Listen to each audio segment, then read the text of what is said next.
In this video, I want to show you the vehicle behind us that was hugging the bike lane and the reaction of a cyclist that was approaching to use that bike lane. What happens oftentimes is people don't check their side mirrors often to see where their lane positioning is, and then they end up blocking another road user, in this case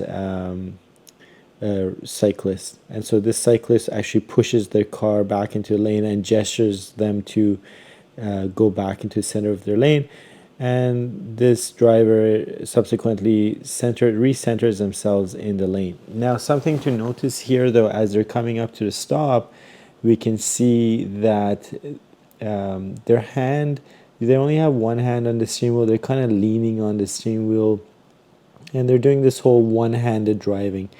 This also contributes to being centered in your lane or not. When you go on the test, of course, you need to demonstrate that you are used to two-handed driving. Once you get your license, I encourage you to keep with that skill. One-handed driving might look cooler, but I can assure you it's nowhere as accurate on the road as having two hands. Plus, it's not great for your back to just sit with one hand extended. In the extended drives, it does end up hurting your back.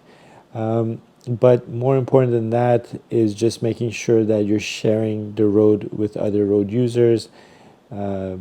Sometimes brand new students tend to hug the right side of their lane because they're worried about oncoming traffic on the left.